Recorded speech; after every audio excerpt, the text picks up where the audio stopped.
Iyi radio mwumva ni radio umucunguzi, ijwi ry'urugaga ruharanira demokarasi no kubohoza u Rwanda FDLR mu magambo ahinnye y'igifaransa.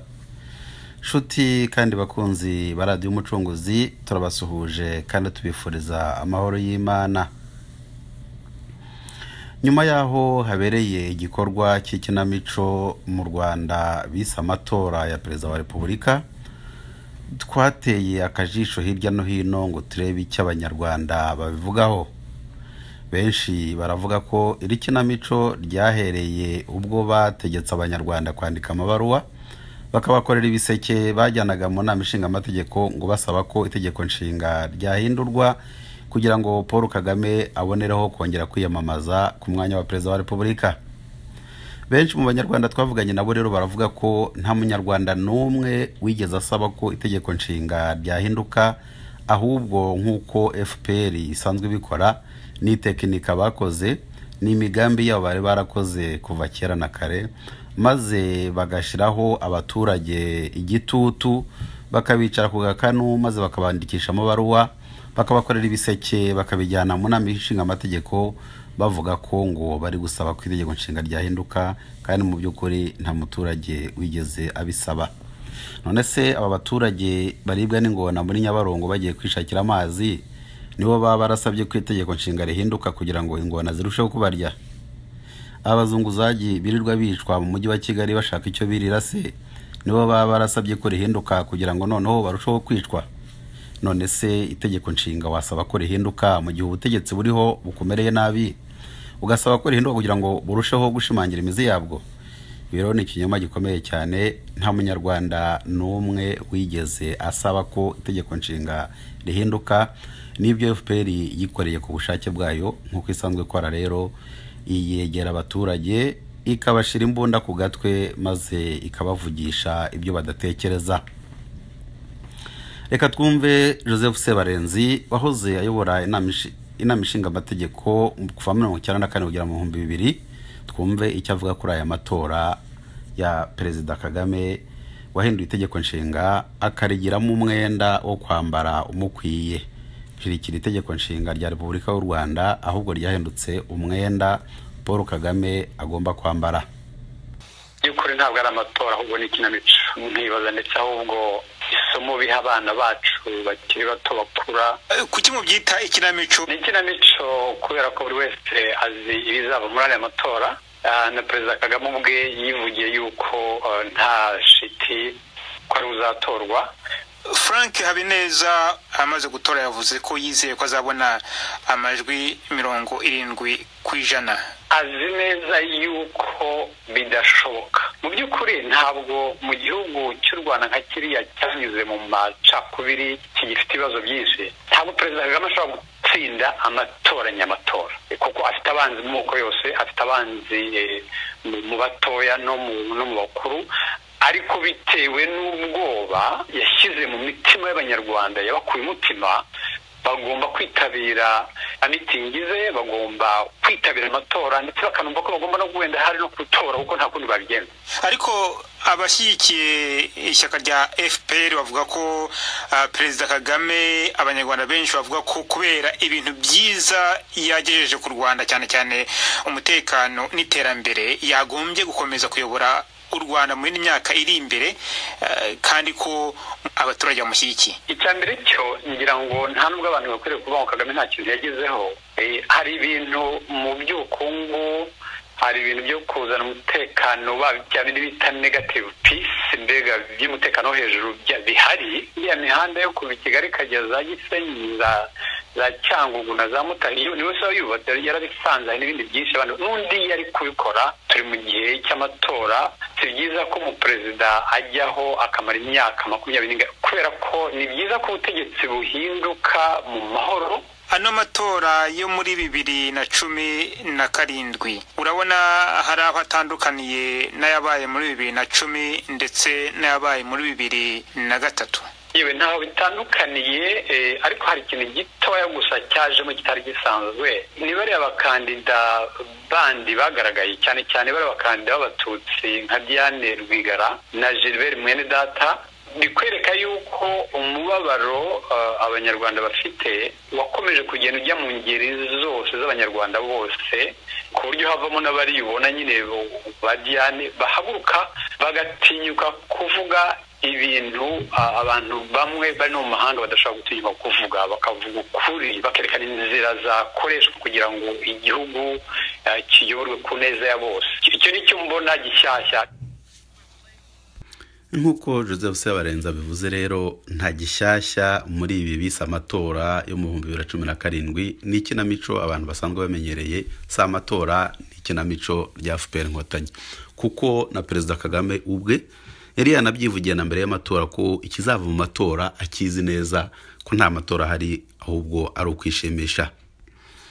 Abanyarwanda benshi rero baravuga ko mu gihe u Rwanda rukiri igihugu kiyobowe n'agaco k'amabandi yitwaje intwaro amatora adashoboka.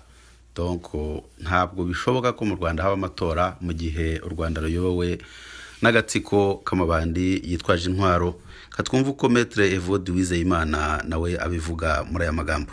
Yewe u Rwanda bizangora kugira ngo ndukure ku rutonde rwa bene ibyo bihugu ibyo nakwita des états hors la loi par excellence, kuko nubwo bashyiraho amategeko urabona ko bashyiraho amategeko ubundi itegeko ryakagombye kuba rirengera abaturage byo kuko rirengera abategetsi, ariko urabona bashyiraho amategeko ahubwo abaho ububasha. Ikibazo mu Rwanda hari ibintu bibiri turavuga muri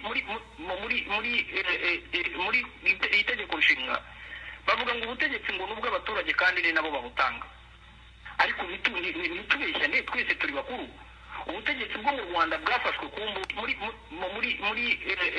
muri itegeko nshinga bavuga ngo ubutegetsi ngo nubwo abaturage kandi ni nabo babutanga, ariko ntitubeshyane twese turi bakuru. Ubutegetsi bwo mu Rwanda bwafashwe ku mbunda, buriya ni ubutegetsi bwa gisirikare. Hanyuma rero ibyo uvuga ngo ni amatora nta masomo nkeneye kubyitwa amatora, kuko amatora nibura hari ayo nahagazeho, hari n'ayo nakurikiranye, hari n'ayo nzi uko yagenze. Kugenda rero umuntu ukamwicara ku gakanu, mbega umuturage umwicaye ku gakanu, iyo ugiye kumuhereza umwuka ushobora kwitakuma ngo natowe, ngo uwo muntu yantoye. Ushobora kuvuga ngo umuntu umeze nk'umucakara ngo yatoye shebuja, none se umucakara adatoye shebuja yatora nde? Ibintu byo mu Rwanda bavuga ngo ni amatora, ibyo bintu bazajye babibwira abandi bazungu cyangwa bareba abandi bantu babibwira, ndimo bashobora kubibwira, ntabwo ndimo ibyo by'amatora. Ngewe icyo nzi nuko mu Rwanda hari ubutegetsi bwa gisirikare bwafashwe hakoreshejwe intambara. Hanyuma ibyo kuvuga ngo abantu baratoye, ngo abantu batowe, iyo umuntu mwicaye ku gakanu ugiye kumuheza umwuka atera igikumwe aho umweretse, hanyuma ibyo kuvuga ngo mu gitondo mu gace kwitakuma ngo natowe, ibyo ngibyo nabyo ni ikindi kibazo. Ubwo ngubwo bajya babibwira abazungu bashobora kubibwira. Hanyuma umuntu, abanyapolitike bagomba guhaguruka bakagenda bakajya mu Rwanda bagasaba demokarasi, byakwanga bakajya mu muhanda bagatanga ibitambo, ariko ibintu bigahinduka. Ibyo ngibyo ni hipoteze ya kabiri, ni igisubizo mu gifaransa nkunda kwita ngo ni solution de dernier recours. Hanyuma barebe buriya ukuntu RPF bana n'abahutu, abahutu bayibeshya ko bayikunda, RPF nayo ikababeshya ko itazi ko bayanga. Urumva amatora akaba RPF amajwi ikayiha ikavuga iti abahutu badutoye 90, kuko kugira ngo umuntu abone 95 ndabyemera hashobora kuba za majorité politique, ariko se ibintu iyo ubyitegereza bariya abahutu bose wumva ngo basaba imbabazi, bariya bose wumva bavuga, iyo muganiriye, iyo ari mu ikeri yasunze ko ntawe umureba, ibintu akubwira ukura kubwira n'ibyo avuga ku radio Kagame yicaye ntabwo bisa. Bariya bose ubona, bariya abahutu bariya bose ubona bari mu butegetsi benshi twari tuziranye, twajyaga tuganira nimugoroba mugahura mukavugana, ibyo akubwira, ibyo avuga kuri radio n'ibyo akubwira en privé ntaho bihuriye. Donc ugasanga rero abantu bahisemo bya bindi bavuze ngo ukuri wakavugishijwe uraguhakishwa.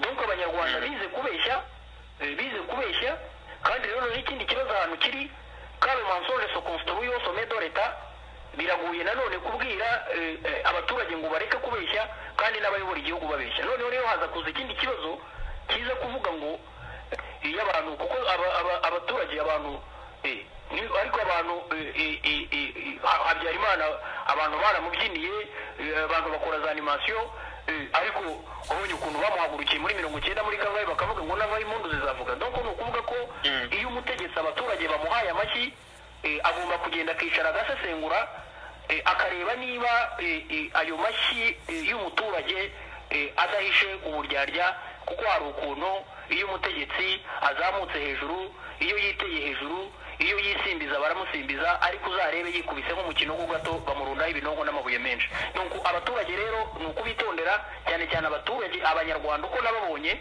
ni abantu b'indyarya, ni abantu b'aba opportuniste, ni abantu banyamugiyo bigiye, ni abantu bamwe bakubwira uramubaza utari kusha urumva biriya bigambo buvuga, yarangiza akakubwira ngo bana ngo ndimo ndakorera kasha, ngo ndi ku kazi, uri ku kazi, amateka azakubaza ibintu uzabisobanura. No kumva ibyo bintu ni ikibazo cy'abantu. Nge nibaza ko bahisemo, nkunda kubivuga, bahisemo gufata ubwonko babwimurira mu gifu cyabo. Niba rero umuntu yarafashe ubwonko akabwimurira mu gifu cye, nta nubwo ugomba gutegereza ko hari ikintu ari bugufashe cyangwa nta kintu ari bugezeho igihugu. Ariko kugeza ubu ngubu ariko kameye mu kuvuga ngo habaye amatora, RPF izi ko amajwi yiha, hanyuma noneho nibyo nakubwiye ni abahutu bayibeshya ko bayikunda, nayo ikabahisha ko bizi, nayo ikabahisha ko izi ko bayanga. Donc nuko ibintu bimeze. Ariko ibyo bintu rero wakwibaza ngo byajya hehe, kuko muri nuko ko igihe abantu bafite ubutegetsi cyangwa abantu babushaka bose batazemera kuva mu nyungu z'udutsiko ngo barebe ibyo bita l'intérêt général cyangwa l'intérêt collectif, inyungu rusange z'igihugu. Hakaba abanyarwanda biha guhaka abandi, bamwe bakemera statut y'ubugaragu, abandi bakemera kuba bashebuja. Ubundi baravuga, hari umwanditsi ukunda kuvuga ngo l'esclave est le prisonnier de son maître, hanyuma bakongera bakavuga ngo même le maître est le prisonnier de son esclave. Ibyo bavuga ngo habaye amatora, none se umuntu umwicaye ku gakanu ugiye kumuheza umwuka ushobora kwitakuma ngo yagutoye. Donc uri ikibazo nge ntekereza yuko abantu bagomba no kugira même la liberté de penser, abantu bakashaka za majorité politique, kuko muri bino bihugu bitembere iyo tureba demokarasi uko imeze, abantu bagira ibyo bita majorité politique. Nta muntu n'umwe uvuga ngo agiye gukora majorité ethnique, kuko nibyo biba mu Rwanda. Ariko bene ibyo bintu ikintu giteza ibibazo, haba n'amatora ugasanga umuhutu arashaka gutora undi muhutu, noneho umututsi nawe akavuga ati kubera ko abahutu ari benshi nta kuntu ngewe najya kugera ku butegetsi nakoresheje imbunda. Ni ukuvuga ko iyo umuntu avuga ati ninjya muri demokarasi amajwi sinzayabona, azakubwira ati noneho nanjye uburyo ndi bukoreshe kugira ngo ugere ku butegetsi n'imbunda, faute de l'opportunité démocratique. Abahutu nabo bakavuga ngo twebwe kubera ko twizeye ko turi benshi amatora naba tuzayatsinda. Ese kubera iki abantu bakora ibyo bita demokarasi matematike cyangwa demokarasi ethnike? Ese ahubwo ninde utera demokarasi ethnike? Ese uyu munsi niba abatutsi bari ku butegetsi bacinyiza abahutu, ese ubwo ngubwo barakeka ko abahutu batabibona? Donc abahutu baravuga bati nabo twigobotoye inzira yose twabona natwe kugira ngo twivanje kuri abo bantu barimo kudufata nabi, twakoresha aka gapapuro dushyira mu isanduku ubutegetsi tukabubaka. Donc ni ukuvuga ko bandi nabo bakavuga bati okay, niba ari ibyo n'ibyo natwe tuzabugumana ku gatuza.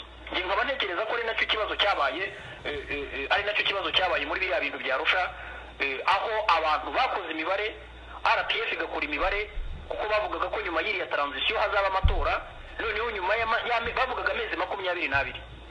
Ariko ibintu byavugwaga abantu barabikubwira cyangwa unareba ibyabaga, abantu baravugaga bati nta mukandida wa RPF uzajya mu matora na Habyarimana ngo muve mu nzara. Byanga bikunda hari riske yuko nihakongera kuba amatora n'ubundi abahutu bongera kuyatsinda. Ibyo ni ibintu byari previsible. Rero n'abandi bagira plan B cyangwa se agenda caché, baravuga bati okay, byanga bikunda uburyo bwonyine ni ugufata ubutegetsi bwose ibi bintu byarusha tukabisesa. Nuko ni ukuvuga ko rero ntabwo RPF yari yizeye yuko yajya mu matora ngo ujye guhangana n'abahutu, nubwo yari gufatanya na bariya bahutu bari muri opposition ndakubwiza ukuri ntabwo bari gutsinda amatora Habyarimana yemeye kuyasubiramo. Donc ibyo ni ibintu nabo babonaga mbere, nibyo ni ibintu abantu b'aba intellectuals bose bakora ibyo bita analyse de risque.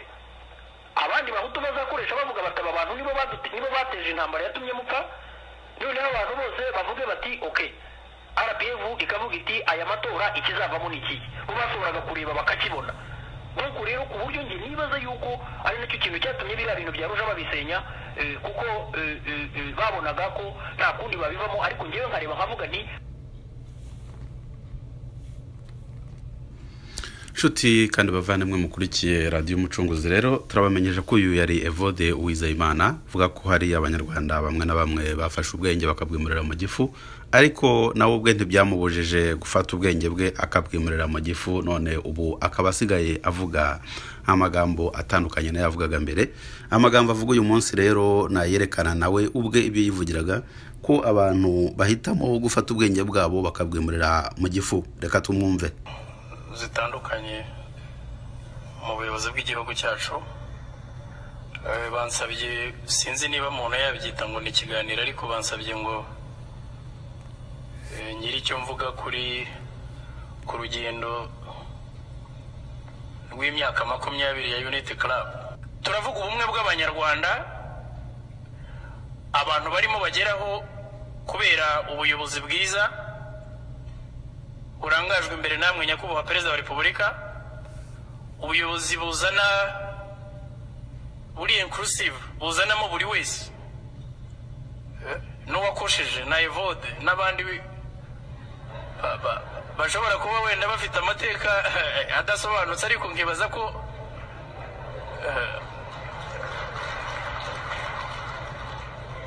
nkibaza yuko ikintu gikuru mwarebye ari ukureba ngo ku rugendo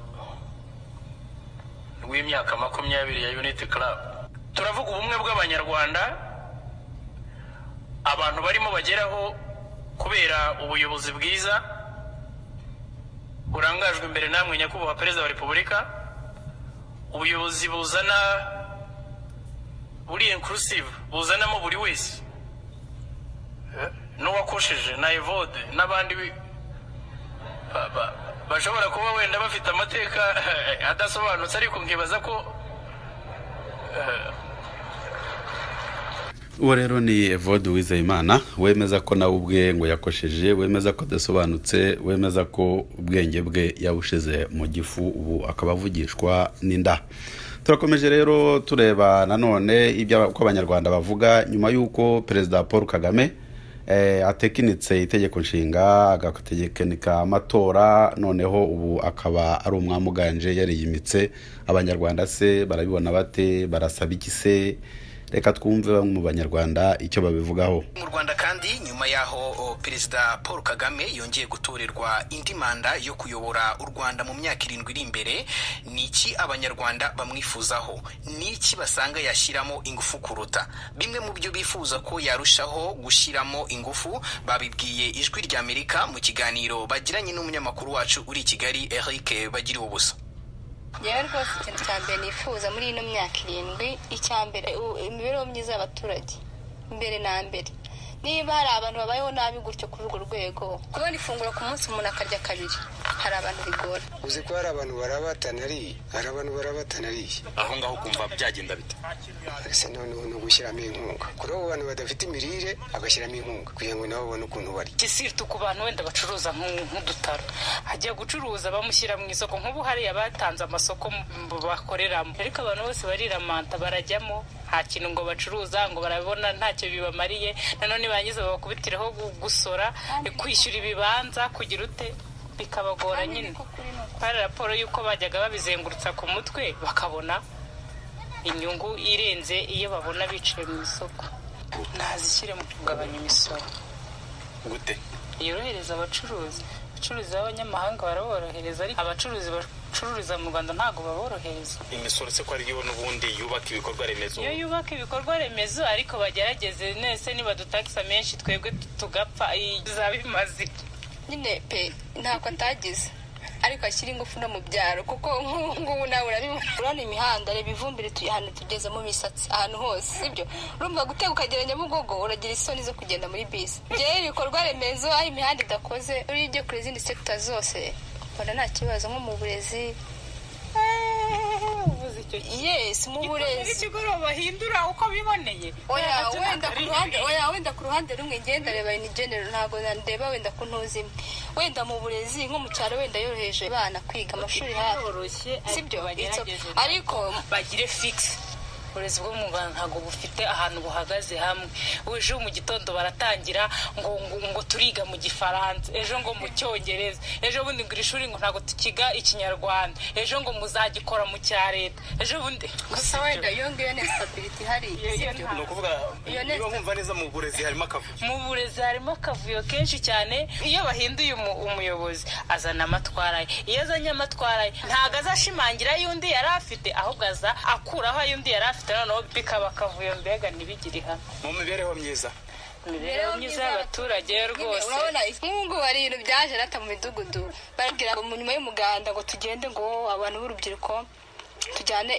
amasertifika cyangwa amadiplome yacu nyine ngo hari amafaranga ngo ya BDF so wabyumvishije wowe hari amafaranga ngo ya BDF yewe uza amafaranga bura twatanze ngo 3,000 ngo byo kwiga umushinga dutanga 10,000 na bingaye na kimwe na magana ngaye ngo byo gufunguza konti muri sako ngo twarategereje amaso yaheze mu kirere none rero nabyo mu bintu agomba kwita okay wenda we abari hejuru agiye banamanuka bagere hasi barebe ibihabo se nitwihanaguye buse ibihumbi byanjye bigiye kugera muri 20 sinabihaburiye kujya mu mabanka yenda akagabanya inyungu kugira ngo umuturage kwaka amafaranga muri banke babashe ko amafaranga ari bitamugoye n'inyungu iri hasi kugira nawe yakoreshe amuteze imbere ku mibereho muri rusange okay ku mibereho uko mbibona mbona ikintu ahubwo cyakakwiye kugaruka cyase basa nk'abirengagije ku baturage kandi cyari gifite abantu akamaro kubyerekeranye n'imyenda ya caguwa ntago twebwe dufite ubushobozi bwo kuba twagura amangazi kandi caguwa itunze abantu benshi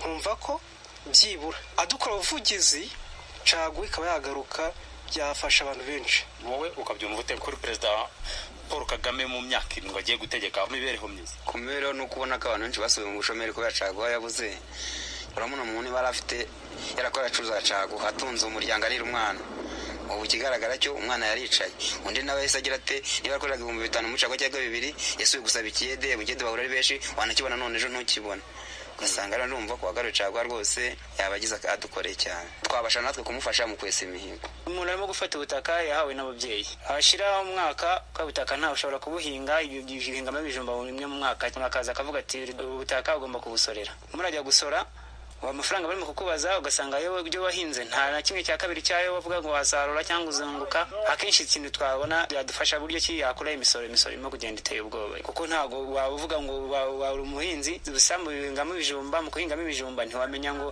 ibijumba bizunguka cyangwa se n'ibyo gutunga urugo cyangwa gutunga umuryango aho ngaho icyo ngicyo nicyo badufasha mu kindi badufashamo bakadufashije wenda mu buryo bwo kugira ngo dushake uburyo kibashaka uburyo kibagabanya ibintu barimo kugenda babihanika imisoro irimo kugenda yiyongera kandi no bakaduha n'ahantu ho guhinga kuko ahantu ho guhinga baratwambuye numva gutyo badukorera murakoze nk'ahantu ho mu masantere wenda inzu zicuruza wenda zunguka zisure ariko nk'ahantu hinga nimba nkanga baravuga ngo ni imiturire mahinga urabona hajya gushinga imyaka 2-3 usanga isambanye ndayigurishije banshinga 1,400 urimo umusoro 1,400 naho ubwo abona amafaranga arimo nayahagejeje mugasanga namagurisha 200 harimo umusoro 1,400 urumva nimba magurishije bashaka kwishyura ya misoro ngiye ngasigaramo ndimo byadene kandi ahantu mahinga inzu sezo kuba muri akaba mu nzu bakamubwira bakamusorera uziko butatse badusora kuko turi uzagisora kuko wavutse aba rero ni abaturage b'abanyarwanda baganiriye na mugenzi wacu Eric bagira ubusa ku byo bifuza ko perezida watowe yazabagezaho cyane cyane mu iterambere mu mibereho myiza y'abaturage Nshuti namwe bakunze baradi umucunguzi rero iyi politike iri mu gihugu cy'u Rwanda politike ya FPR ni politike ifite itekinika ryo mu rwego rwo hejuru kandi iri tekinika nta kindi rigamije uretse gukenesha abanyarwanda bo mu rwego rw'abahutu ikabaca muri politike bagasigara ari abaja cyangwa se abahakwa ubundi bwoko bw'abanyarwanda ibi rero ni ukubyitondera kandi abanyarwanda bakabirebana ubwenge kuko ni politike ifite ikintu kiyihishe inyuma. Bamwe baravuga ukumva barazutse, harimo nk'uwavuze ngo ngiwe ngo unari nzi ko akazi k'abahutu ari ugucukura imisarane, ngo none ngo ubu ngubu ngo nyakubahwa perezida wa repubulika ngo ubu nanjye ndajya mu bantu ngafata ijambo. Ntabwo uri umunyarwanda, ntabwo ugomba gusaba imbabazi zo gufata ijambo mu gihugu. So tugatekereza rero nanone hari ukuntu udetectives wa IP address n'usore mazimwe ziri Johannesburg izindi ziri Brussels, hari n'iyo detect ugasanga iri muri cyber cafe, kubera ko umuntu ujya kwandikira muri cyber cafe azi ko computer ye ishobora kuba identifiye bakamenya uwo ari we. Ubu noneho turavuga ngo ese dukwiye kuba dukora iki? Ariko njye nkavuga ni yaba ari Manuza Media High Council, yaba ari Rwanda Media Commission, yaba ari inzego zishinzwe zifite itangazamakuru mu nshingano, nta kuntu twebwe nk'abayobozi twabazwa ikintu cyitwa accountability ku byo dukora, ku byo tuvuga, ku byo mu nshingano dufite, noneho ngo tugire abandi bantu bari responsible. Buri umuntu usaba kubwira abahutu bose gusaba jenoside, gusaba imbabazi kubera ko bakoze jenoside, uwo muntu arashaka kubapfukamisha ngo akore politike wenyine, kuko ntabwo uzongera kurekana gukora politike kandi wararangije kwemera ko uri umujenosideri. Icyo gihe ubundi bazaba bavuga bati ntabwo uri inyangamugayo, ahubwo wowe uri inyamaswa tugomba gucunga mu rupangu, tukazareba ko mu myaka wenda nk'ijana yazaba ifite imico myiza igasubira mu bantu. Ariko ntabwo umuntu wamaze kwemera jenoside wakongera kumuha responsabilité zo kuyobora igihugu. Ni ukuvuga ko harimo ibyo bintu birimo bituruka mu bana hasi, ni ukuvuga ko hari ikibazo justement kijyanye na harimo na exclusion. Donc ni uburyo mu mayeri, kuko abantu bari bose bemera kwikorera jenoside ntabwo bazi ikihishe inyuma yo kuyikorera uzaba uvuye muri politike definitive. Ni ukuvuga ko nta n'undi muntu ukomoka muri ubwo bwoko ushobora kujya gukora politike. Donc ni ukuvuga ko icyo gihe rero abahutu nibamara kwikorera jenoside uko bakabaye, abatutsi bazategeka igihugu bonyine, kuko aribo ba victime kandi bakaba aribo bazi kureba uko abahutu bagenda. Tukunuba tuzajya tureba umuhutu mwiza, tuzajya tureba umuhutu wemeye icyaha akagisabira imbabazi abikuye ku mutima, umuhutu urimo kugenda agororoka agenda asubira ku murongo, hanyuma tumuha akazi. Ariko tumuha akazi twirinde kumuhaza responsabilité zikomeye, kuko hari ikibazo cy'uko amateka ye agaragaza ko ari umujenosideri. ni ukuvuga numva ko aho hantu harimo ideoloji nini cyane wenda yihishe inyuma y'utwo tuntu abantu badashaka kubona, itsembabwoko n'itsembatsemba. Noneho ibyo bintu abantu bibazaga ngo ni ibiki, wajyaga kureba itsembabwoko, urebye itsembabwoko ni nacyo urebye nicyo cyasobanura jenoside, kuko muri kontekste y'u Rwanda ni ukuvuga ngo barokonesaga ko hari ibyaha byakozwe mu Rwanda bikaba bimwe byaribasiye abatutsi, ibindi bikibasira abandi banyarwanda bashobora kuboneka mu bahutu cyangwa bashobora kuboneka mu batutsi. None rero abantu ikindi kibazo cy'ingorabahizi cyangwa se abantu bakabona ari za contradiction, kuko nakubwiye ngo abantu barebe za context. Iyo ufashe ibintu ukabyita jenoside y'abatutsi, abatutsi bose bahita biyita aba victime. Ese umaze kwita jenoside ukayita y'abatutsi, ese ibingira ni victime? Ese bariya abantu bishe abasenyeri ko ari abatutsi ni ba victime? Ese umututsi waguye ku rugamba yavuye i Bugande yikoreye Kalashnikov n'amasasu aje kurwana ngo afate ubutegetsi, uwo muntu bakasitari bakamurasa nubwo nawe yaje gupfa nyuma, uwo muntu wamwita victime wa jenoside cyangwa ni inyeshyamba yishwe ifite irwana ishaka gufata ubutegetsi? Ayo rero ibyo bintu byo gufata ibintu nabyo kuba barabyekipe bakabyita ngo ni jenoside de tutsi, nabyo ni uburyo bwo kugira ngo n'abakrimineri bose bavuye i Bugande n'abavuye i Burundi bose baje barimbura abantu nabo bigire ba victime, kandi ni nabo babutanga. Ariko ntitubeshyane, twese turi bakuru. Ubutegetsi bwo mu Rwanda bwafashwe ku mbunda, buriya ni ubutegetsi bwa gisirikare. Hanyuma rero ibyo uvuga ngo ni amatora nta masomo nkeneye kubyitwa amatora. Ugenda rero umuntu ukamwicara ku gakanu, mbega umuturage umwicaye ku gakanu, iyo ugiye kumuheza umwuka ushobora kwitakuma ngo natowe, ngo uwo muntu yantoye. Ushobora kuvuga ngo umuntu umeze nk'umucakara ngo yatoye shebuja, none se umucakara adatoye shebuja yatorana? Ibintu byo mu Rwanda bavuga ngo ni amatora, ibyo bintu bazajya babibwira abandi bazungu cyangwa bareba abandi bantu babibwira, ndimo bashobora kubibwira, ntabwo ndimo by'amatora. Ngewe icyo nzi ni uko mu Rwanda hari ubutegetsi bwa gisirikare bwafashwe hakoreshejwe intambara.